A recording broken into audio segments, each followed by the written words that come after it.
Okay, how do you see a chord C major 7, sharp 11? What is it? Nobody knows. You can look it up, or you can. These names are like a formula or a recipe.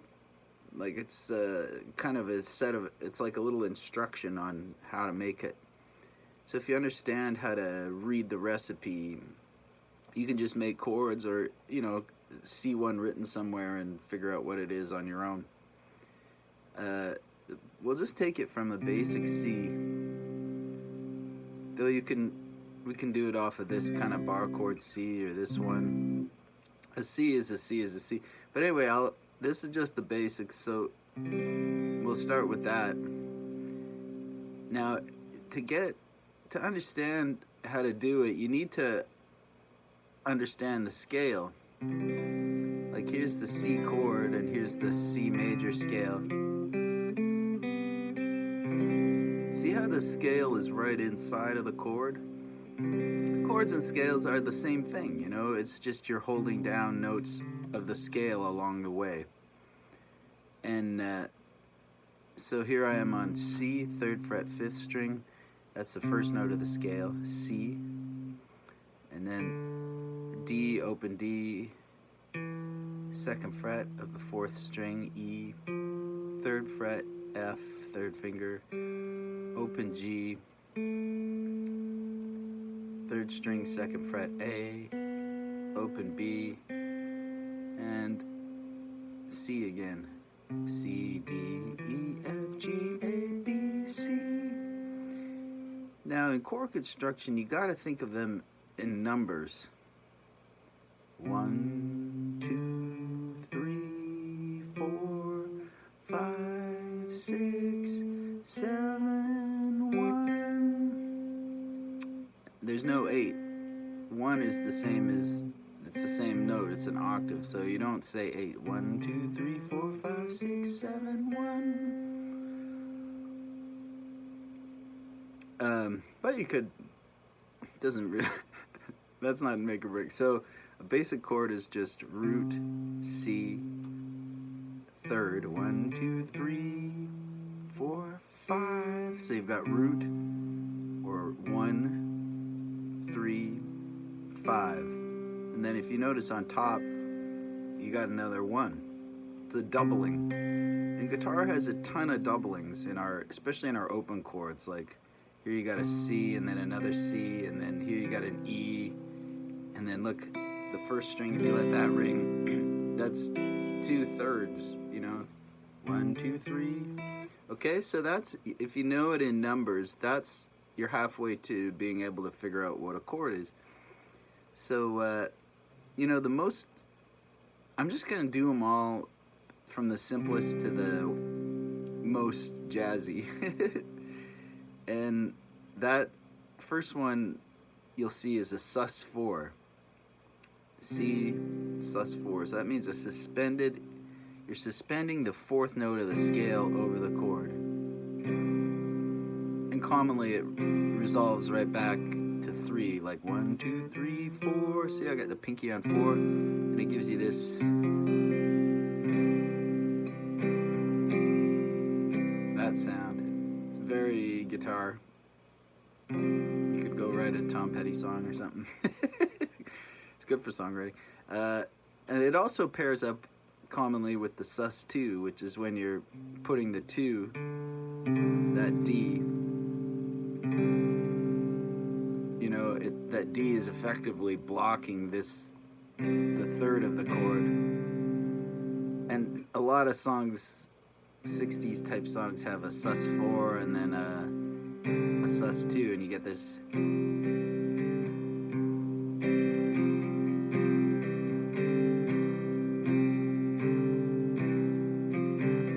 Man, I got a weird buzz going on here. Here, I'll brighten up my tone. So those are your susses, suspension. You're suspending a note over the chord and then typically resolving it. And you don't have to, you can just keep it ambiguous, like Now, if you took that same sus2, the D, and put it an octave higher, it would become a ninth. 1, 2, 3, 4, 5, 6, 7, 8, 9. Or 1, 2, 3, 4, 5, 6, 7, 1, 9. So in this case, yeah, maybe me calling it 8 for a moment explains how that's 9. 1, 2, 3, 4, 5, 6, 7, 8, 9. It's 9 notes away from the root. So when you put that note on like that, like so many good songs have that, Harry Nilsson, that's an add9. You don't call it a sus2 as much because it's not blocking out, it's not suspended over anything, you're just adding it on top. You've got 1, 3, 5, 9. And, you know, very popular sound. And also, a real common way to play this thing is to have a doubled G or a doubled 5. 1, 2, 3, 4, 5. But have it up there, you know, and you get this famous C add9 with a doubled G. The Wish You Were Here, every Taylor Swift song, which I love, that she just uses that as her C. And that's C add9.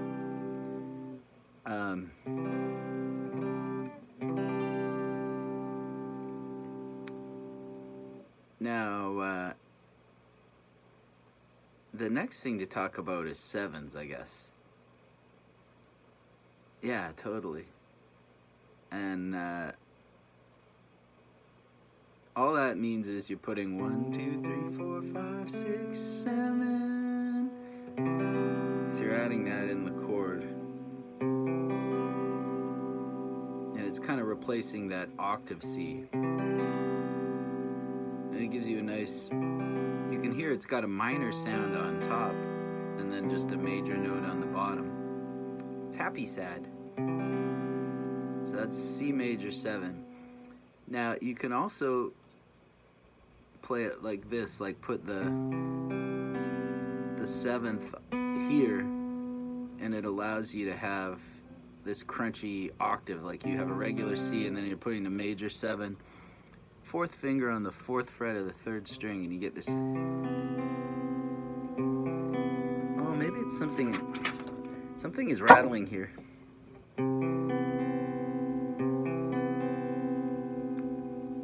Hopefully it doesn't wreck the video. And I use this all the time. I love it. It's especially good up high, like on an A or something.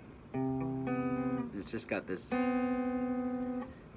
But you can see by putting that 7th on the 4th fret of the 3rd string, you're blocking out that natural 5th, the G. So a lot of times I like to put that in the bass now. G, G. So we've got the 5th, the 3rd, the 7th, and the root, and it gives you this really, really crunchy, great chord. So that would be probably the coolest one. But this is probably like the most, something in the way she moves. Okay, so that's C major 7. You got it like that, like this, and like this. And like I said before, you can find that in other, like we can do it on a bar chord. But you know what, for this video I'm just gonna keep it to this, just to show the theory, and then maybe I'll do a part 2 where we're exploring the bar chords, you know, because you can, it's the same process, like 1, 2, 3, 4, 5, 6, 7. You get this famous, that's probably the most popular major 7. Then you can do kind of it on this version of C up here, this E-shaped bar chord, that 1, 2, 3, 4, oh sorry, 1, 2, 3, 4, 5, 6, 7, and you can get the second most popular version. But maybe save that for a second chapter, because there's a lot of, you know, it's its own job really to learn each thing. But for here, the next stop is dominant 7 or flat 7. So it's 1, 2, 3, 4, 5, 6, flat 7. You're changing a note chromatically from B to B flat. And that's a real Beatlesy one. And once again, you know, if you notice, this is the 7th is blocking out the open string, so you can put the open G on the bass and have this, and that makes it into an inversion called second inversion. But anyway, I won't get into that. But just think like this. I can just do that. Boom, boom, boom, boom. That kind of sound. And you got that choice or that choice. That's how I think of it. Now, that's called a dominant 7, but we don't call it C dominant 7. Generally, it's just called C7. Okay? And now, what I want to talk about next is major 9th. So, if you make a C major 7 like this, and then add the 9th in, 1, 2, 3, 4, 5, 6, 7, 8, 9. You know, it's like you've got, it really explains why it's called 9 too, because you've got 7 plus 2 is 9, you know? And that's like a really nice handy way to, that's one of the first tricks I think I figured out was like, oh yeah, 7 plus 2 is 9, and you can just kind of think that way. So here I'm holding the root and this buzz is driving me nuts. I don't know what it is.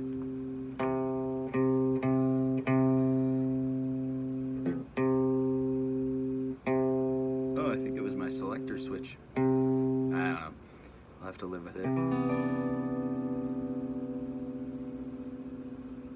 And that's a jazzy chord. And interestingly enough, you know, you can once again put the G on the bass, and it turns it into a whole other chord.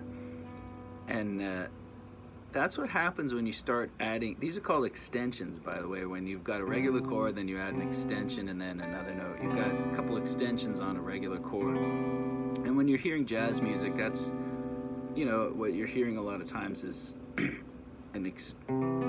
bunch of extensions on a regular chord. And if you're noticing, you know, if you're playing piano, you could go 1, 3, 5, 7, and then add a 9, like 1, 3, 5, 7, 9. Like you could get all 5 notes easily. You got 2 hands, but we're limited to 4 fingers and a thumb. So a lot of times on guitar, we're leaving out like in this case, we're leaving out the G, the 5th, and that's fine. But you can also actually get it if you're able to bar that.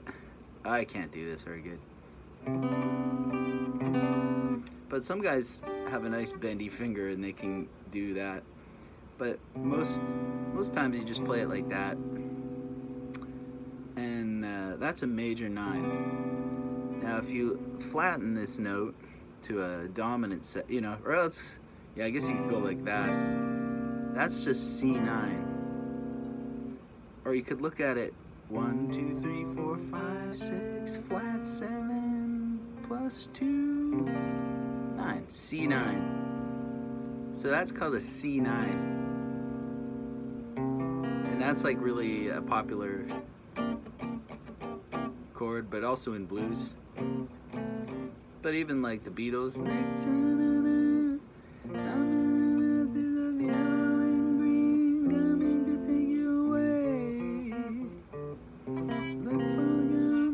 so you got this C9, and a lot of times people will bar that and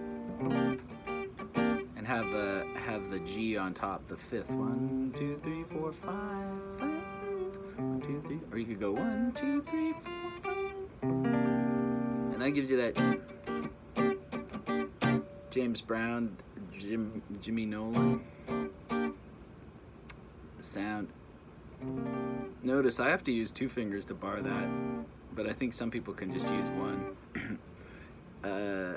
That's how I think I did it. It's one of these things I learned a chord when I was in like grade 8 or something, and my fingers were not very big, and so I had to do stuff like bar. And I remember that even with regular bar chords, I couldn't get this. I had to play it. How did I play this shit? I had to play it like with 2 fingers, like a lot of. I would play a bar chord like that. Anyway, so C major 9, C9, or C dominant 9.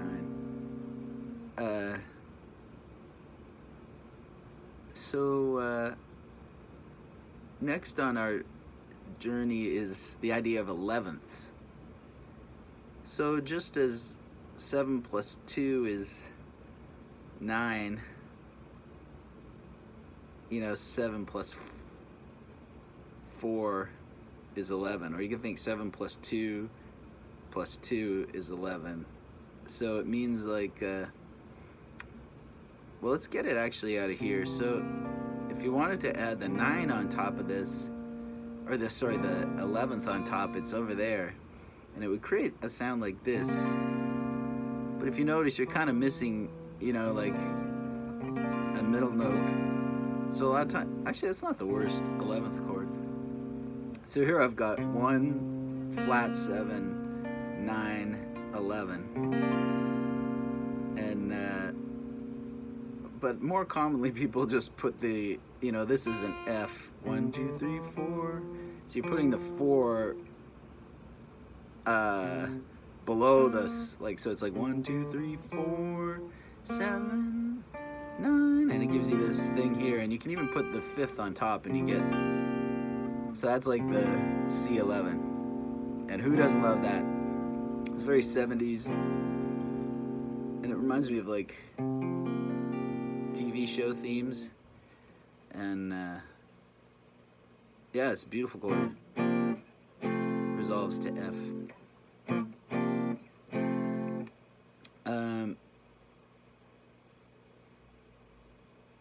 Okay, next, sharp 11. So sharp 11 is like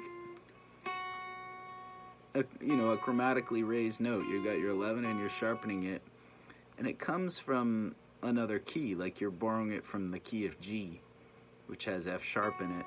1, 2, 3, 4, 5, 6, 7. It's the 7 in G, and you're just because the key of G has C in it as its 4 chord. So it's like you're taking that note and just hanging it over the C chord. It's like a Lydian sound. I don't, maybe I shouldn't have mentioned that, but with these kind of videos, you don't want to give too much information, and sometimes I'm guilty of that. I try not to. So you can get that nicely by barring. Ooh, I'm a little out of tune.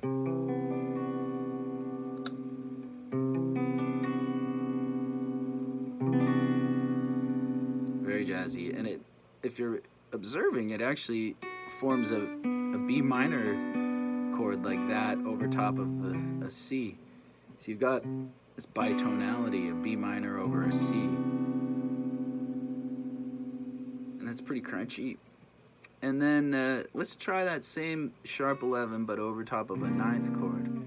So there you can get that. I'm doing a really tight little bar from the 4th string to the 1st string, and then keeping the root, flat 7 and 9, and then just getting the 3rd and the sharp 11 like that.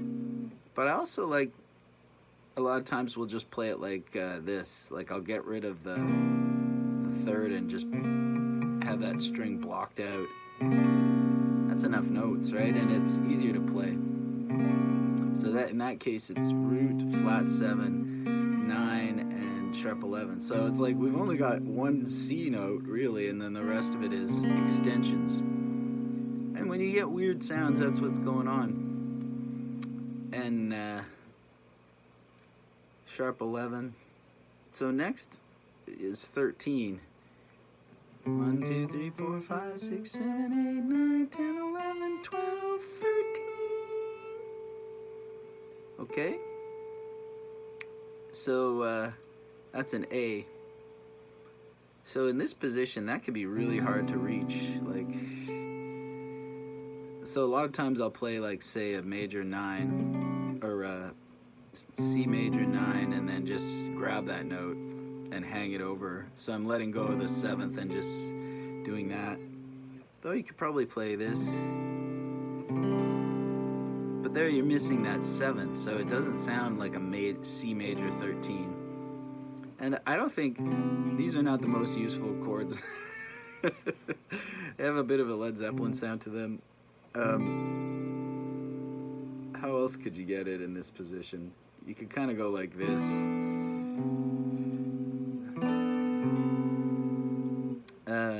But also, that A. Let's talk about that A for a minute. So, if you put it in the middle of the chord, this is an interesting, controversial chord. 1, 2, 3, 4, 5, 6. You know, like you can count it up from the root and then just include that in the regular chord. Like you've got C, root, 3rd, and then 6th, and it gives you this, which is an old-fashioned, you know, this is an important chord, especially, and the problem is, this is a redundancy. Like you could think it's really an A minor and you're just putting the 3rd of the A minor in the bass, so it's kind of a redundant chord, but the old school players thought of it as a real chord, you know, C6. And I agree, it's, you know, in their world, it's like, especially like,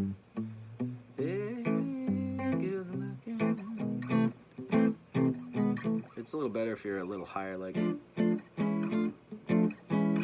that very swing era, or Hank Williams, 50s, 30s, they loved, so they would a lot of times use a C6 instead of a C. You know, now if you compare that to a C, like say you're going C major 7, that's a nice vamp, like, or actually maybe more like this. So there I'm playing a C major 7 and then a C6. That was like a common, and you even hear that in the Carpenters. Little vamp. Okay, and then when it comes to dominant, like C,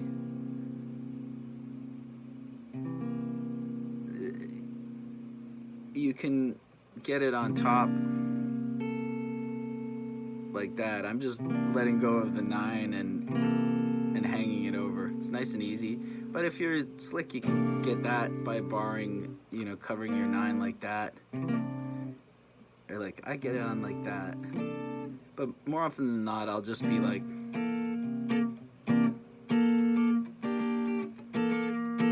blocking that note. You know, like, blocking notes is really, it's kind of easy because a lot of times you have to work harder to get it to ring. So that would be just a C13. You know, C9, C13. And yeah, you should technically have that note in there for the fullness of it. But I'm lazy and I'll do that. And that's kind of the end of the line for stuff on C9, except you can alter notes. And on the C9, you could have a flat 13 like this. Creates a nice augmented sound. 1, 2, 3, 4, 5, 6, 7, flat 7, 8, 9, 10, sharp 11, 12, flat 13. So regular 13. So in this case, I'm just like holding that like that. And you can see with fingering, it's like, it's kind of, use whatever, there's no one set fit. Like, see, this is all variations just on this, but you gotta be constantly adapting your fingering to, you know, to make the chord happen. So altering, let's do some alterations. So here's like C9, here's C sharp 9.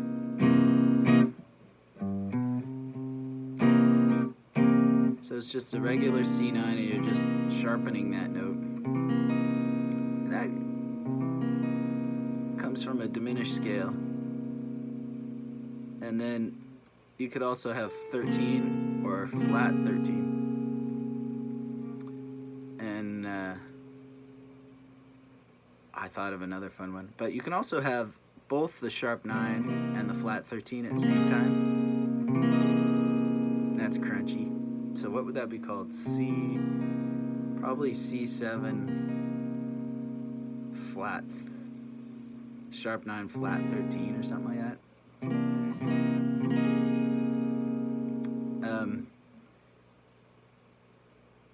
Oh yeah, and for that matter, you can also have C7. You don't have to have a 9 to have a like you could play that.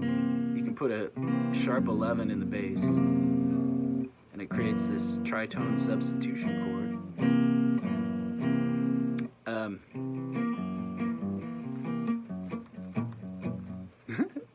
For that kind of music. So that we got, I think we got everything. Oh yeah, there's also, here's a nice one. If you make a C7, you can get a flat 9 in there. You know, like 9 is, don't come at it from here. It's easy to come at it from like thinking like, oh my, you just go like that. Like I'm getting a flat 9, and that's a diminished chord again. I know I shouldn't call stuff that and not explain it, but this is a diminished chord basically over top of a C. And you can get the sharp 11 on top of that too. It's the same as like, same mentality as getting the sharp 9 and the flat 13. Ooh, crunchy. So I think, well, maybe in the comments, someone will mention stuff I forgot. But I think that's everything you can like get in the basic normal chord world. Could talk about an augmented chord. So an augmented chord, you can raise the 5th. So there I'm borrowing those 2 notes. And that's all your like that's all your major chords and dominant chords, you know. C7 is a dominant chord. And that's, look at this, it's already 28 minutes. So there's a lot of stuff, and so maybe volume 2 we'll get into how to find them on bar chords. And from there maybe get into the minors. This voicing is not the best for explaining minor chords because nobody ever plays them. But these dudes are pretty popular. Oh, and here's just another quick one about, damn it, there's so much. If you took a C9 and put the G in the bass, you get this Django Reinhardt chord. But that's, they call that a G minor 6, you know, because by changing the root, and that's, you get into a slippery area when you start messing around with the root, because sometimes you get duplicate chords, you know, it's like 2 chords. Like a good example actually is it's just the Sus4. You could perceive that as a C Sus4, but it also could be an F Sus2. See how it's the same bunch of notes, like, but 2 different scenarios? Like an F Sus2 would resolve back to an F, but a C Sus4 would probably resolve back to a C. And it's stuff like that that's irritating, but I would say logic is your friend. This is a pretty logical system, and you know, come at it with faith in logic. And the problem is there's exceptions and stuff we can't do, you know. But like this is such a base, you know, like there's just basic compromises that, okay, everybody's just going to use this.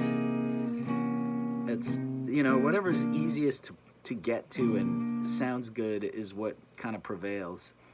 But like I said, I like these crunchy, harder to play ones. And but if you don't like it, don't play it. Like, it's, you build your own style based on, it's like they're your pets, you know? You develop a pet chord and then just kind of keep coming back to it. Okay, beautiful. Thank you.